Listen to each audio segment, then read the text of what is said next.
Hi all, I have another amazing game to show you from the final round of the Norway chess tournament.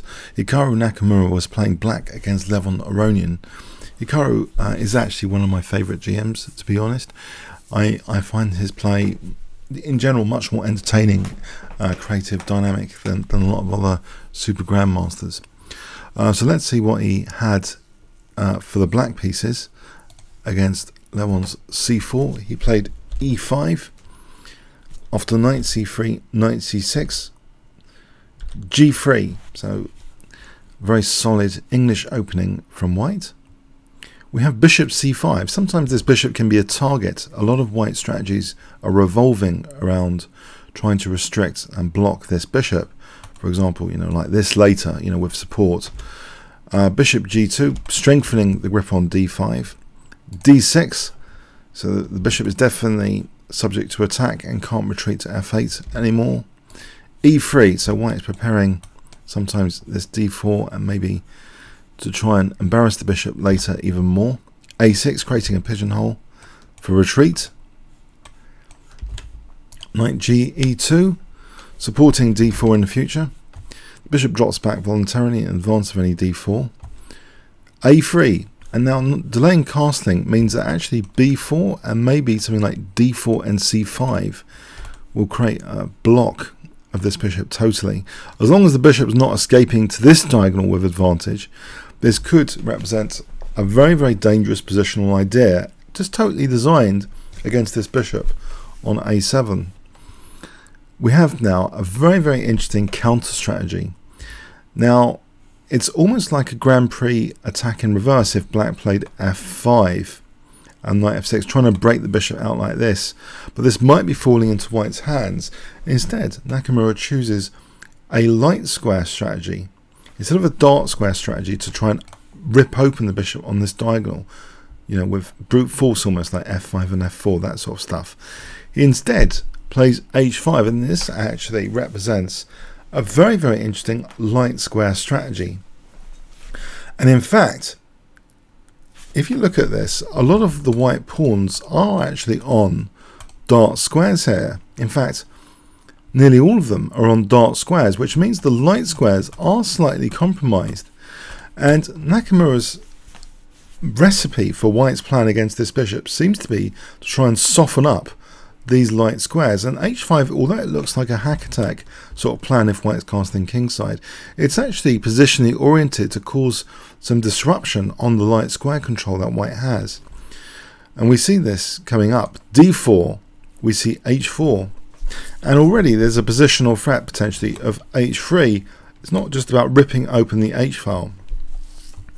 We see b4, and white's continuing this idea of either c5 or b5. c5 to block the bishop, or b5 to try and stretch open this diagonal. Knight e7, and now this c5. So it looks totally like, against this bishop. But now the light square play is very, very interesting in this position. And black has not committed yet to castling on the king side. If he does, this could be actually quite dangerous for black. It's important where the king is in this position. We see bishop f5, so maintaining the flexibility that if the queen gets out of the way, maybe an exchange on c5 or d4, and maybe even casting queenside. Bishop b2, and again, flexibility now, queen d7. So also now there's bishop h3 as a possible move with a light square campaign, trying to exchange off this light square defender. We see queen b3 here. This is getting very interesting. Perhaps white should have considered c takes d6 here and d5. This is interesting, a small space advantage, and h3 to try and seal up against black playing h3. This is an interesting position here, where maybe white can now play h4 with an idea of this. After this, it looks interesting, this position here. It's quite interesting.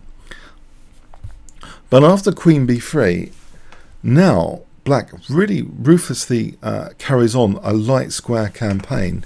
He actually, instead of trying to open up the h file, which really I don't think it does much, we just get, after h is a bit harmless actually for white. I think it just plays into white's hands to some extent. an exchange of rooks, and so what?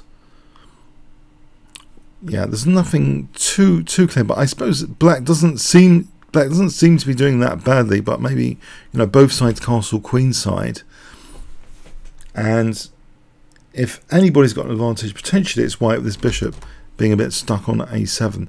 So yeah, the idea of hg over h3 is very, very interesting decision in this position. In fact, h3 was played. So we have now bishop f3. The bishop wants to be preserved. It's a very important piece. It doesn't want to like give itself up too easily. So c6 or bishop d5. This looks a little bit ridiculous actually. Knight takes d5. If here, bishop e4. No, so there are limited options for the bishop, and taking seems a bit ridiculous. That would really be playing into black's hands for light square control. So bishop goes to f3. It is a loose piece on f3. It doesn't want to retreat back to f1. That looks absolutely ridiculous. Let's have a quick look. Maybe just taking. And this is actually dangerous now. D takes. Yeah, you can't have this disconnection of pieces.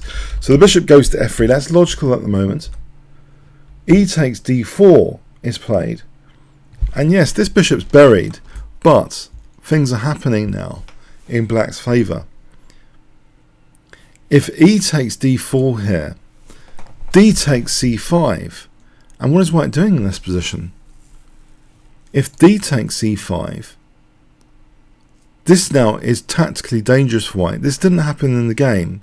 After e takes d4, you know, knight takes d4 was played.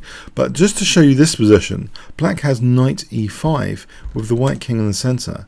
And this is actually quite crushing. After bishop takes b7, black, can you guess what black can play in this position, which is really quite crushing? If I give you 5 seconds, starting from now, this is just a variation of the game.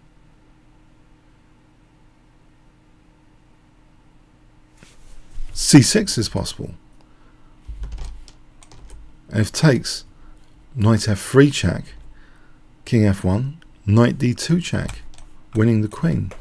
So these variations where white is trying to keep this pawn chain geared against burying this bishop, with e takes d4, this is simply doesn't seem to be working at all. Yeah, because of d takes. If we have a look at this again, sorry, d takes. If we have a look at this again now, so d takes gives up that e5 square for knight e5, and b takes looks pretty terrible. But black needs to be with some caution here. The right move might not be knight takes d4. Because after knight takes d4, queen takes, knight e4 say, hitting the queen.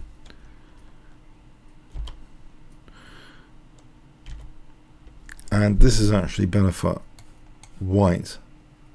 After bishop takes g7, this looks better for white. No, the better way to play it here would be to ignore d4 and play knight a5, it seems. And here black should be okay, even though the bishop's buried, black could castle queenside here and still pursue a light square campaign with things like bishop g4 later. So it's the light squares which are looking a little bit vulnerable. Look at all of white's pawns on dark squares. It's logical if you look at, well, most of white's pawns are statistically, that even though this bishop's buried, it seems, you know, positional antidote is being employed in this game. So anyway, after e takes d4, actually Levon played knight takes d4. So he's giving up a bit of control of the e5 square. We see now bishop g4 trying to undermine the light squares again. Bishop takes g4. What else in this position? It's really dangerous. If white castles, then black has knight takes d4. And this is absolutely winning. You know, if e takes, then we just win a piece. And if bishop takes, then white actually is doing disastrously here after takes queen f3. This is not looking good. That's totally winning. What does white do there? So yeah, bishop g4 is a terrorizing move tactically now on the light squares. So white actually gives up the light square bishop. Queen takes g4. Still with pressure now. Knight takes d4 is threatened. White plays knight takes d4. Sorry, knight d4 takes c6. Knight takes c6. Perhaps best here would be to take on d6. It doesn't look pretty. And it looks actually very dangerous with the queen stirring on these light squares and knight e5 now possible to actually play c takes d6. But maybe by a hair's breadth, just about, this is working a little bit for white. For example, knight e5, queen d5 key move. If check this position, I know this is ridiculous, but if king f1, this is terrifying. Black just castles queenside. Yeah, so keeping the pressure up with king. This is just a non-human variation, but it's a hitting the knight. If check here, f3, and maybe, you know, white surviving, but you'd need a lot of confidence to be able to do this tactically. This variation, c takes d5 to allow knight e5 here. A lot of confidence for queen d5 to work. Also, if black played c takes d6 here, this is also very, very scary for these light squares. But maybe f4 and then queen d3 protecting e3. Maybe this is okay, just about, for white. But in the game continuation, after this knight takes c6, white played queen d1. And this looks easier than the stuff we've just seen. Just trying to get the queens off. Naka's not having this. He's preserving the queens. And maybe white should have considered persisting, trying to get the queens off here. But first taking on d6 to resolve this tension. Taking on d6. Now, black here castled queenside. He doesn't want to have a weak pawn, and he doesn't want the queens exchanged off. White would relish this, taking the queens off, and actually be much better here. No, Naka has to castle here queenside, pinning that pawn. Very good move. But this is an opportunity to persist with trying to get the queens off with queen b1. Maybe this was the way to play. For example, queen h5, queen d1. This would have been a nuisance. Queen f5, queen b1. How does actually black get out of this? Just have a look at this other position here. If queen takes d6, then there's check and rook d1. And this is not so easy for black.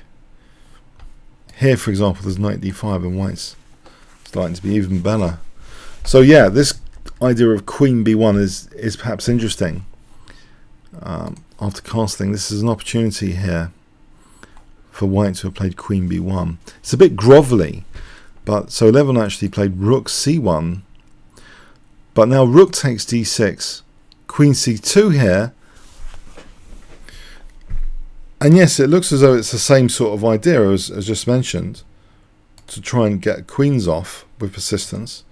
But here Nakamura welcomes the exchange of queens tactically. He plays a very, very nice move, just knight e5 here, allowing this exchange of queens, because black is not compelled to recapture. There are massive opportunities when you don't just consider the ordinary recaptures, and the opportunity is being created to put a knight into d3 here on queen takes h5, and this is exactly what happened. If what else does white do? If he castles, this isn't good. Knight f3 check, and then rook d2. Ouch. Ouch. What does white do here? It's looking nasty. Queen c4.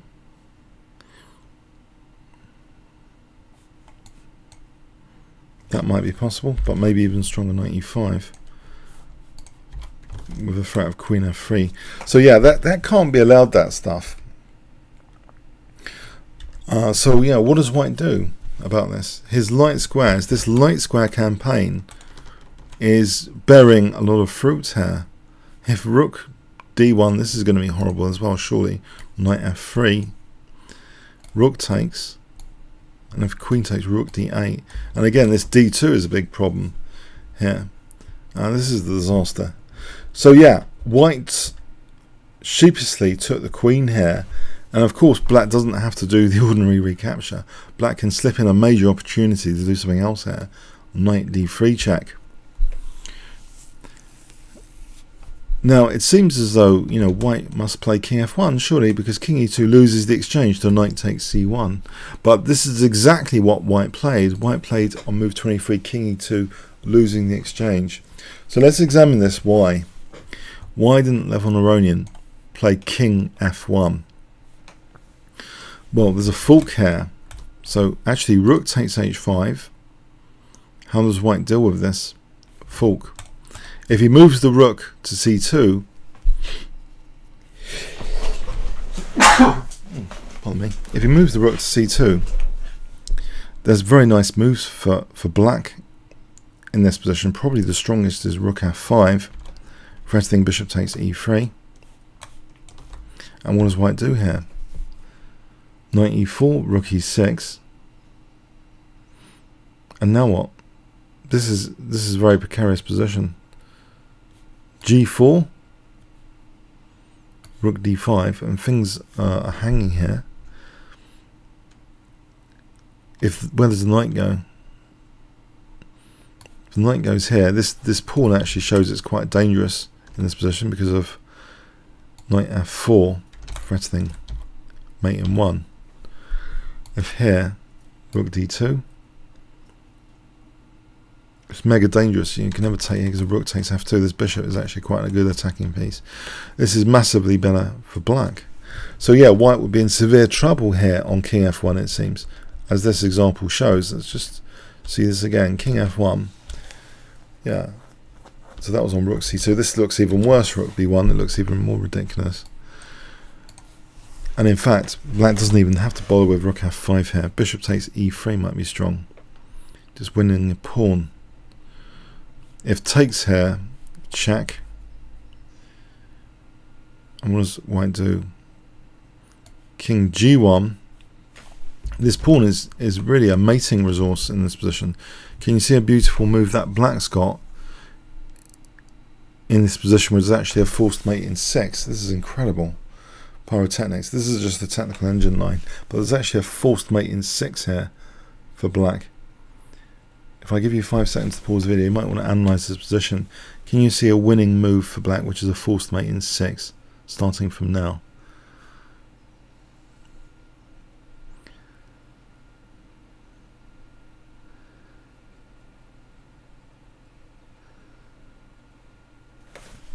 Okay, incredibly, knight c1. Oh, blimey, what is this? The thing is, if bishop takes c1, then rook df6, threatening mate. And if the bishop moves anywhere, rook f2 with rook g2 threatening mate. Next move, which actually can't be stopped. It's incredible. This pawn is actually a real mating resource. So it's not just about light square control in a theoretical sense. Here it's like for mating the white king. This position, this is absolutely incredible. That knight c1 is actually a forced mate. If rook takes, rook d2, threatening mate with rook g2, how embarrassing. What does white do here? He can only just stave it off, giving up material. His rook g2 is unstoppable in this position. This pawn is just a major attacking resource. White can only delay. That's the engine's suggestion. Just delay things. Then he's getting mated. just this one. This is actually the engine's suggestion. Yeah. Okay. So yeah, white's getting mated. It seems, yeah, it's incredible that in this position, you know, king f1 just seems to lose totally. In this position, doesn't matter what white does, he has to defend against this fork. So if he moves there, he loses spectacularly, potentially to bishop takes e3. His best would be to ignore this. King e2, knight takes, and black's just material up. Massive position. The bishop's absolutely fantastic on d4 and material up. So yeah, we see this position where white's just volunteering the loss of the exchange instead with king e2. I know it seems strange, but now Nakamura is the exchange up. So how difficult is this position? His bishop's also seen the light of day here. Let's see how the game continues. G4, rook E5. So keeping white's pawns restricted. Trying to round up this H3 pawn. Rook E8. Rook G3 was played. Bishop D4 now. And white dare not take this pawn on H3 just yet after this move, because if rook takes H3, bishop F6, and actually black has a cunning idea of just doubling rooks here to get to D2 with pressure on C3, so white can never defend D2 with bishop C1 because that pressure on C3. So what is actually white doing in this position? So we like this, take here, and this is very nice for black, this position here with rook C3 coming. White's going to be losing the queen side. So anyway, yeah, it's sort of off-putting to take on H3. You know, black is the exchange up. He didn't take on H3. Levon played knight A4. Similar sort of scenario. Okay, the exchange up with the two rooks doubled. Knight C4, and a very similar scenario to what we've just seen. White's queen side is in danger here, particularly this A3 pawn. Knight E5, check. F6. Kicking the knight. And now actually making it difficult for white to win this so easily with rook H8. So black is threatening just to round up this pawn. G5, rook A2, yeah, it's the exchange up. Knight D4, it's easier to play the exchange up sometimes. Rook takes A3. So past A pawn on the way. Sorry, knight E6. So is this dangerous? Final G pawn dangers. Well, actually, Naka plays check here. And rook H1, as if this pawn, if it's not taken, could be a menace as well. It's only 2 squares away.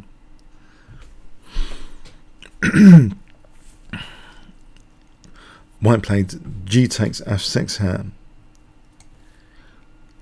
Let's see if he tries to take on G7. It just dissolves that anyway. What is white doing there? It's hopeless. So G takes F6. G takes knight F4.